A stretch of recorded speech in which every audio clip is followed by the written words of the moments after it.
TCJ Festival 2020ออนไลน์ในวันนี้นะฮะก็เดี๋ยวก่อนอื่นขออนุญาตแนะนำอาจารย์นิดนึงนะครับก็สักครู่นะฮะอาจารย์ก็เป็น neuroscientist นะฮะหรือว่านักประสาทวิทยาศาสตร์นะครับเป็นนักเขียนผู้ดำเนินรายการนะฮะแล้วก็ปัจจุบันเป็นนักวิจัยอาวุโสที่ Sony Computer Science Lab นะครับอาจารย์มีผลงานวิจัยด้านภาษาวิทยามากกว่า30งานนะฮะแล้วก็เคยเป็นอาจารย์ที่ปรึกษาวิจัยปริญญาเอกที่สถาบันเทคโนโลยีโตเกียวหรือว่าที่รู้จักกันในนามโตเกียวเทคนะฮะเป็น TED Speaker นะครับแล้วก็มีเขียนหนังสือ bestseller มากมายนะครับทั้งภาษาญี่ปุ่นและอังกฤษโดยอาจารย์เนี่ยเป็นคนญี่ปุ่นคนแรกที่เขียนหนังสือเกี่ยวกับอิคิไกนะครับก็ let me just briefly introduce Sensei in English. So Mogi Sensei is a neuroscientist, writer, and broadcaster in Tokyo. He's currently a senior researcher at Sony Computer Science Laboratories in Tokyo, and he has supervised students during his PhD at Tokyo Institute of Technology, also given lab lectures in universities in Japan and abroad, and has published more than 30 papers on cognitive and neuroscience. Also, a lot of books in Japan, both in Japanese and English, and abroad, including popular science, essay criticism, self-help novels. And he also a TED speaker and a broadcaster of a famous popular NHK program related to professionals, and also other popular programs on TV. He is the author of the little book of Ikigai and also Awakening Your Ikigai in the US, which was published in 2017 and has been contracted to publish in many other languages and in many other countries. All right, so let me pass the microphone to Mugi Sensei. Okay, yeah. Thank you. Okay, thank you, Tarat-san. And I wish I could understand Thai language. I like the sound of it, and I'm sorry I can't understand Thai language. So let me speak in English. So I'm going to talk about happiness and Ikigai. And Ikigai is, in Japanese, the reason you get up in the morning. And this is becoming very important because nowadays people live in the global economy and you get all this competition. You are under pressure to excel yourself in the international job market. And sometimes you lose yourself. But Ikigai is something that can probably help you on the way to be a better person. And, at the beginning, it's really important to realize that, actually, I realized that there are 3 F in the coffee spelling. I misspelled it, but anyway. So Ikigai can be something very small, like taking a cup of coffee with 3 F in the morning, or taking a walk, looking at flowers. In my case, my Ikigai is running. I am a runner. I ran a full marathon, and I have run many times in the Tokyo Marathon and so on. Or it can be something really big, life's ultimate goal. My ultimate goal in life is to solve the so-called mind-brain problem, to understand how consciousness arises from the neural activity in the brain. So that's my holy grail, if you like. And so these are small things, and they are big things, and that's all of that is Ikigai. It's a whole spectrum. So as I said, I wrote a book on Ikigai, and it has been published into many languages, including Thai, I think. I'm not sure. Ikigai studied is based on a really interesting scientific research in Osaki City, which is to the north of Sendai City. And they studied, this is a really large-scale study involving tens of thousands of subjects, and they found basically that those people who had Ikigai had more life expectancy, and they were more healthier.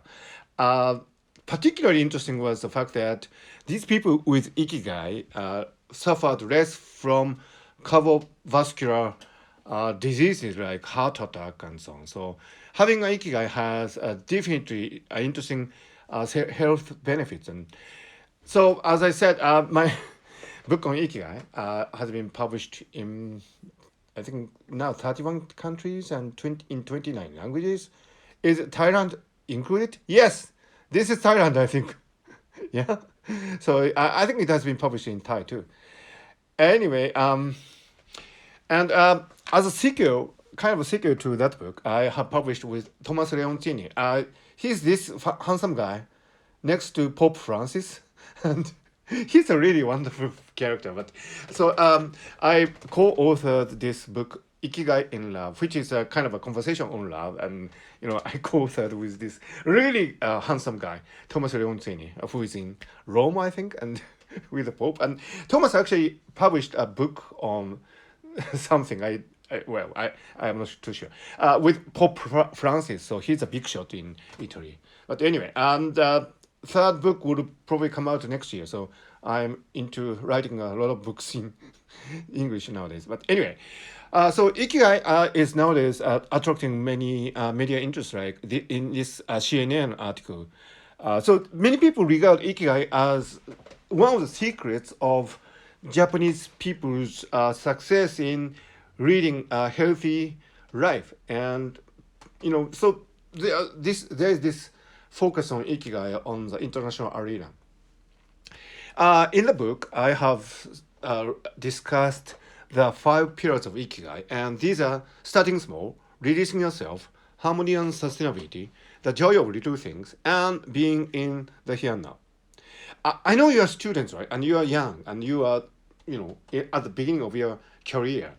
But I really hope that you can get a grip on these 5 pillars of Ikigai, because I know you are really brilliant students, and you are geniuses, and you are the elites of the Thai society. But your life will be bumpy. I'm sure there will be troubles, and you could face difficulties. And when you face difficulties, I hope this understanding of 5 pillars of Ikigai would come to your help. Anyway, so the first pillar is starting small. This is a picture of President Obama, the good president, eating dinner with Prime Minister Abe at the Sukiyabashi Jiro sushi restaurant. And Jiro Ono, the guy in the middle, is world oldest living Michelin 3-star chef. He's now 95, I think, and he's still making sushi in this venerable restaurant. I hope you will be able to go there sometime. It's really wonderful. It's really difficult to get a reservation, but I hope you can somehow manage, maybe through the Thai embassy or something. And anyway, so this is a world-class restaurant, and this is arguably the best sushi in the world. But Jiro Ono sustains himself through his Ikigai, because Jiro Ono, as a child, came from a humble background. He had to work. He came from a background where he had to work as a child, and he worked in a restaurant even as elementary school student. Mind you, these were the times when Japan did not have a child labor law prohibiting children from working. So Jiro Ono worked, and he gets so sleepy because he was tired and during school hours, and so he slept, and the teacher reprimanded him, and the teacher made Jiro Ono stand at the in the corridor. That is the usual trick of Japanese teachers nowadays, and at these times. And Jiro Ono was standing there, and he suddenly remembered that he had something to do in the restaurant. So he ran back to the restaurant and did the chores and came back to the school. So that was his early years as a child.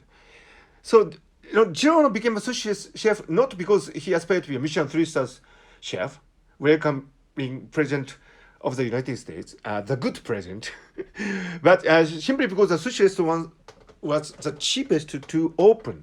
So you can start from very small beginning to become a world class chef. This is something very important, because I know you are young and you have big aspirations, right? you will probably become, you like to become Bill Gates of Thailand, or or Jack Ma of Thailand. But on that journey, you really have to start small. Starting small is not such a bad idea. So that's the first pillar of Ikigai. Now, the joy of little things. While in Tokyo, I do hope you would have a chance to go to the Grand Sumo tournament. This is something you really have to see to believe. I mean, this is really a wonderful sport. And, it is a really strictly tiered society. And at the top, you have Yokozuna Grand Champion, and Ozeki, Sekiwake, Kumusubi, and then you have Makuuchi Juryo. And the small wrestlers up from Juryo is called a Sekitori, right? But only 1 in 10 small wrestlers, just 10%, make it to the Sekitori rank. Otherwise, you lead a really humble life. You cannot get your own room. You sleep in the small stable, and you cannot really make a decent living. However, there are many small wrestlers who stay in the world of sumo, even if you cannot succeed. This is a wonderful example of Hattori Sakura. He is on the losing streak. He just had 2 wins and 130 losses at the time of at the end of 2018. So there's no way he can make it to the Sekitori rank, right? But he stays in the small world of sumo. Why? Because he can find small joys in the little things. I mean, if you go to the grand tournament, you would know what a fascinating world the small world is. So in any field you might work on, there are small joys, and no matter whether you are successful or not, these small joys, the joy of little things, will carry you forward. So this is a really important aspect of Ikigai. And in sumo, one is not forced to quit how weak one may be. So you can stay in the sport, no matter how much you lose. This is the one of the wonderful aspects of Japanese society, I think. And if this was a Major League Baseball, you would be kicked out. So this is the joy of little things. And the third pillar of Ikigai is harmony and sustainability. Now, I do hope during your stay in Japan, you would have a chance to go to the Ise Grand Shrine. This is arguably the most, sacred and most beautiful Shinto shrines in Japan. It's really worth going there.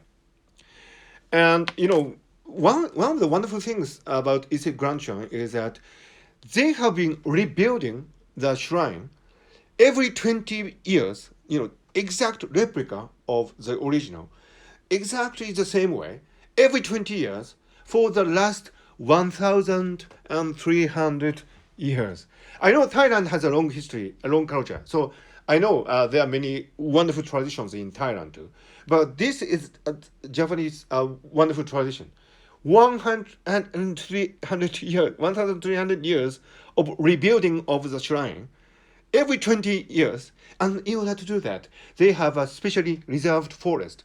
Because in order for the log to grow, to be used in the shrine, you have to wait hundreds of years, at least 100 years. So you have to plan really carefully beforehand in order to grow logs, grow trees, in order to be used in the shrine. So this is a ceremony they conduct when they cut a tree, probably more than 100 years old, to be used in the Ise shrine. So this is a wonderful example of sustainability. And also, this is, probably you've been there, Meiji Shrine at the heart of Tokyo. This is a wonderful place, and it's a really rich, pristine forest. However, this was before Meiji Shrine was built. So the great Meiji Emperor passed away.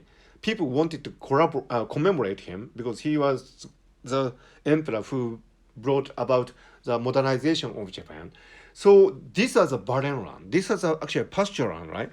And they brought 365 different species of trees from all over Japan and planted the trees, and there were actually 4 scholars involved, and they really thought carefully how to put the trees and what kind of trees to plant, so that in years later they would have this really wonderful shrine forest that is a made shrine forest right now. So this is a really beautiful example of sustainability in the Japanese history. And maybe you've heard about wabi-sabi. And wabi is the imperfection of things, and sabi is wear and tear through aging. Look at my hair. My hairs are white. You guys are young, so you don't have white hair. But I am, actually 32 this year. Of course, I'm joking. I'm not 32, but anyway, I am kind of, and this is sabi, wear and tear through aging. But, the beauty of Japanese aesthetics is that they found beauty in the wabi-sabi. This is a really beautiful example of wabi-sabi in Japan. This is a Hinomaru-bone lacquerware. And can you believe it? It fetches something like 100 million yen. 100 million yen. 1億円. If it's put on the market. So this is all wear and tear, right? This is double layered lacquerware and red on black. So when the red layer wears away, the black layer behind would show. But this is beautiful, isn't it? I mean, this is where time would work on such a wear. And the Japanese aesthetics appreciate these kind of things. Another really beautiful and important example is a Kinzuki. Now, Kinzuki is a buzzword in many parts of the world. And Kinzuki is when a wear is broken. You don't throw it away. You mend it beautifully with gold and lacquer, and this is Kinzuki. So sometimes it's even better than the original wear. So this Kinzuki is a really wonderful metaphor in life. When something is broken in your life, like friendship, love, and so on, you can maybe apply Kinzuki to your broken friendship or something, and it might be even better afterwards. So this is a really wonderful example of Japanese aesthetics. This is another example. This is actually a very precious wear. It's not in the market, but if it's put on the market, maybe it will probably fetch thousands of millions of yen, 何十億円, I'm sure. This is the most precious, one of the most precious wares cherished in Japanese society, called bankohan. And this is a really wonderful example of Kinzuki. So, it's broken, but it's much better than the original. So that was harmony and sustainability. Now, being in the here and now. This is a Ryoanji temple in Kyoto, and this is Queen Elizabeth II with Prince Philip coming to the Ryoanji temple. And I do hope, again, while you are in Japan, you will be able to go to the Ryoanji temple. It's brilliant. And, it's in the great Zen tradition. This is where you go and meditate, right? And to meditate is in being in the here and now. I hope there are many things to go in Japan, actually. This is Eiheiji Temple in Fukui, where the Zen Buddhists train themselves and meditate. This is also a really wonderful place. Everything is made so that you can meditate in a really good condition. These are the disciple Buddhist priests training themselves in Eiheiji Temple. And, when you go there and you can pass them, they are really beautiful people, because they are practicing this Zen philosophy. And this is Kobun Otogawa, who actually was a mentor for Steve Jobs. So he is one of the Zen Buddhist priests who went to the United States. And Steve Jobs took inspiration from the teachings of Kobun Otogawa. And you probably can say that what he made at Apple, like MacBook, iPhone, etc., is an application of this Japanese aesthetics of being in the here and now, the so-called mindfulness. Now, when you practice mindfulness, it is known that the so-called default mode network in the brain would get activated, including these areas like BMPFC and DMPFC and so on. So, there are neuroscientific evidence nowadays that when you meditate, your brain would go into a kind of maintenance mode so that dots could be connected and you can get inspirations and, realization of new things, and your brain, in a nutshell, would become more creative. So that is a great value of being in the here and now. Now, releasing yourself. I don't know about Thai society, but in Japan, there's always this distinction between honne and tatemae. Tatemae is what you are supposed to say in society, right? But at the same time, the Japanese people are always good at opening one's heart when one is in a good company of really wonderful, friends. And so the Japanese people, use these two modes of conversing, honne and tatemae, right? And Yasushiro Ozu is probably arguably the most important film director ever lived in Japan or in the world. And his works are really, really respected, like Tokyo Story and so on. And there's this really beautiful scene in the film, A Late Spring, when the daughter,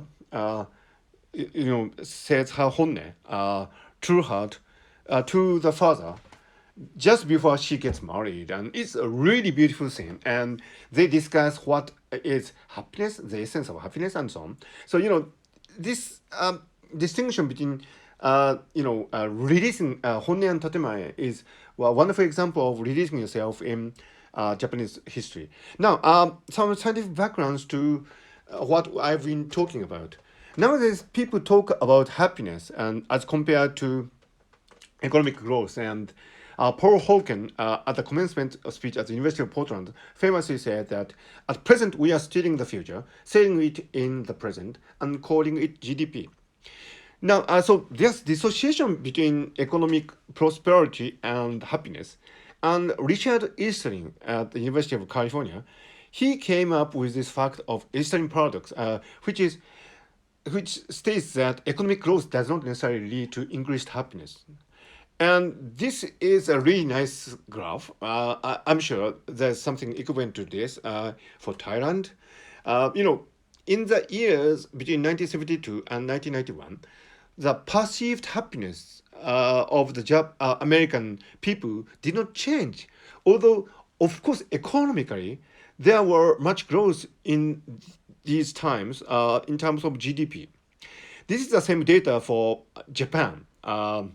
Between 1958 and 1992, I think, there was this rapid growth of per capita GDP. But life satisfaction or perceived happiness didn't change.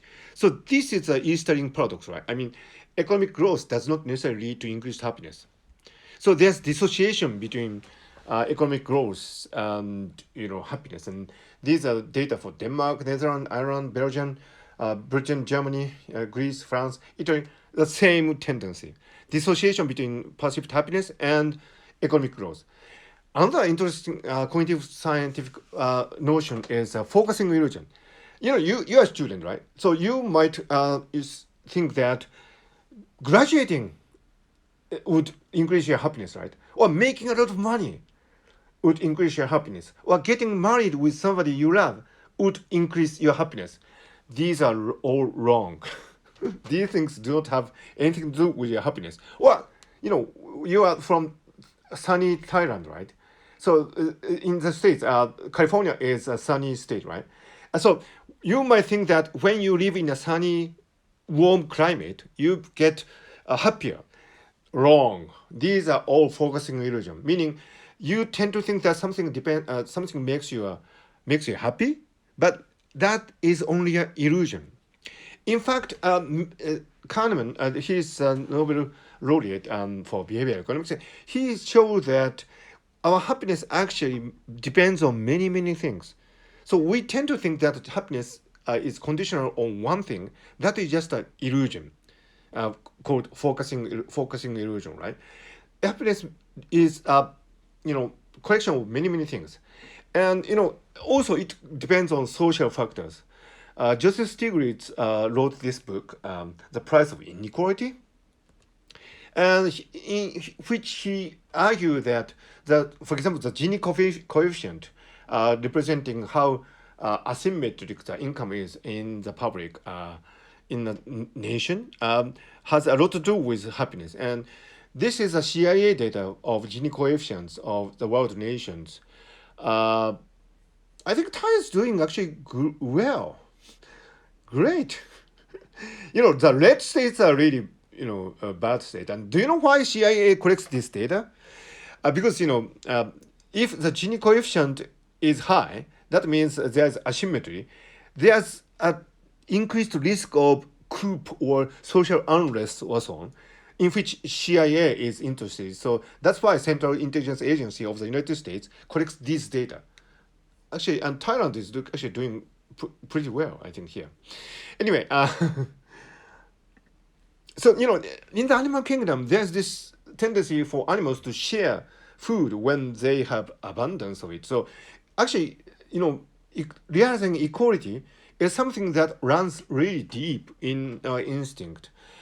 In behavioral economic experiment like this one, there's always this tendency to achieve equality rather than acting purely selfishly among human subjects. And your brain's reward center is activated when, like the ventral striatum, when you share something with others, so that to decrease inequality, activating such areas like VMPFC. So, it's quite interesting that even a child would love to share something when you have something more than other people. So this really lovely tendency to, share something is within us, and we should not forget these tendencies when we consider conscious happiness. In the Native American society, there was this wonderful, habit of patronage, and this is where you try to show off your wealth by giving them to other people. Isn't this wonderful? In today's world, the top 1% has so much, but they don't want to share, right? I mean, they won't invite us to their mansions in, on private island or so on. But, in the Native American society, the rich people actually competed with each other by giving these wonderful food and festivities to the people around. So actually, this was a kind of a battle. I mean, in battle, you don't use spears and swords. I mean, you just give things away. This was a really wonderful, traditional potlatch. So I think I'm doing all right with time. Maybe I might, end earlier than planned because I speak so quickly. But anyway, in the last portion of my talk, I would like to discuss the relation between Thailand and Japan. I went to the Tokyo Gakugei Senior High School, and it's a really wonderful school owned by operated by the Japanese government, and our school had each year some government sponsored students from Thailand. I particularly remember one person called Chachawan Kun. Chachawan, I don't know if it's a usual name in Thailand, Chachawan. Yeah, I still remember. He was a really wonderful. All these students from Thailand, they were really super intelligent and super friendly and really wonderful. And I also watched once a BBC documentary on Thailand, and I think they showed the royal family. And I was in the UK. I was doing my postdoc at Cambridge University, and I was watching BBC, and the BBC broadcast this program on Thai monarchy, and these were the most elegant and wonderful people. I could tell from the video. So when I went to Thailand. The late king Bhumibol sorry, I can't pronounce, but in Japan, he was always called King Fumipon, King Rama the Ninth.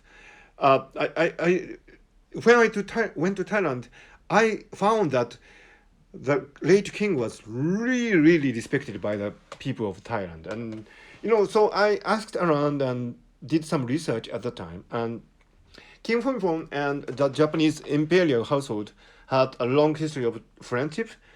So now the Japanese Emperor Emeritus Akihito and the Empress Emeritus Michiko, they are now retired, but they went to Thailand in 1991. This is a picture with the Thai king and Thai queen and with the Emperor of Japan and Empress of Japan. And, we have something that is really common. And that something has a lot to do with Ikigai, actually. Because as the Japanese emperor, Akihito, actually, I had the honor of speaking to His Highness at a party.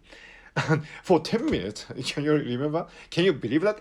I spoke with the Emperor of Japan for 10 minutes in a party. Just me and him. And he is actually a biologist. I mean, he studies fish and he publishes papers. So I, spoke with the emperor, not as, in a loyal, way, but, I spoke with His Highness from as a scientist, and we discussed many things like molecular biology and molecular genetics. And His Highness the emperor was really, really astonishingly knowledgeable about, science, and that was his ikigai. So this is something that is really wonderful about Japanese imperial household. On top of the royal duties, they have some ikigai.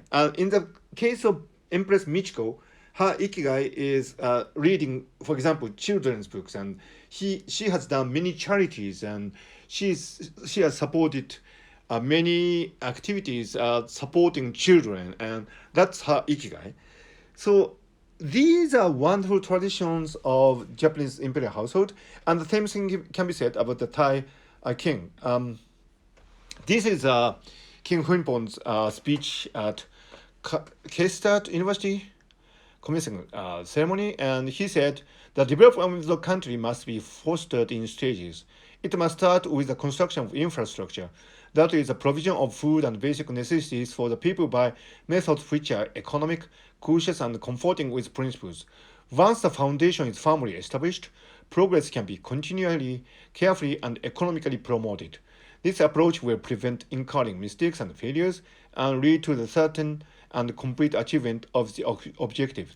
So now the Thai king, Huinpon, did all these wonderful projects like the construction of the Huinpo Dam. I'm sorry, I'm probably not pronouncing it properly, but the wonderful thing about the Thai king was that he not only reigned, but he took really detailed care of the welfare of the nation.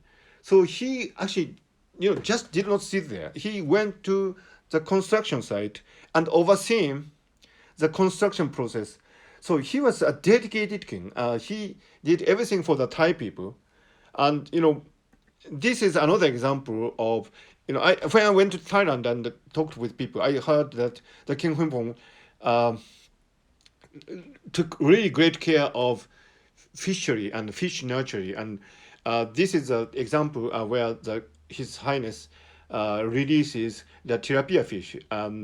The cultivation of the tilapia fish helped improve the food situation in Thailand, and it actually saved villagers from starvation. And this hands-on approach by the king was something that I think went deeply into the hearts of the Thai people. And of course, this was a great ikigai for the king too. And also, King Huinpon went very much into the sustainable farming. So this is also a picture of him making inspections in the farmland. So for the welfare of the people of Thailand, it's really important that good quality food can be produced in a sustainable way. And King Huimpong did that. And not only that, in political crisis, I'm sorry, you are from Thailand, so you know these things much better than me. I'm just telling you these things because to tell you that I know these things because I did some research and I try to understand why the Thai people respected the late king so deeply. And I found these things. And this is a political crisis of 1992 when there were two opposition parties, I understand. Then so there was this political stalemate, and there was no stability in Thai politics. And the King Huimpong, intervened personally and called for the two opposing parties to, come together for the better future of the nation. And this was something that only the king could do. I mean, the two parties, they couldn't resolve the situation themselves. But when the king intervened, of course they had to, respect his wishes. So that's how this crisis in 1992 was resolved, I hear. So these are wonderful examples of the King Frimpong, intervening on the part in the interest of the Thai people, and these are, I think, really beautiful example of Ikigai, because as I discussed in my little book of Ikigai, Ikigai is about altruism. Ikigai is about something that you do for other people.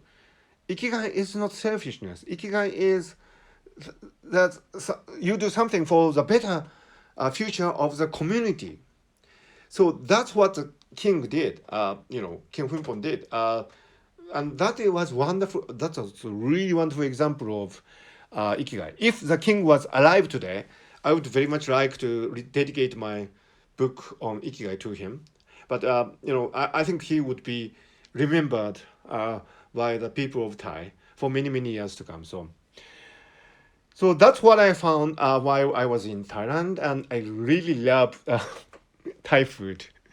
I know you, since you live in Japan. I know you go to many Thai places in this country, and I love Thai food. But usually it's like green curry and red curry, and But when I went to Thailand, I was really astonished by the authentic Thai cuisine.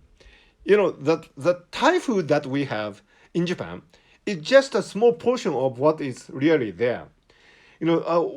This is an example picture of what you can get in Thailand. I know you know this much better than I.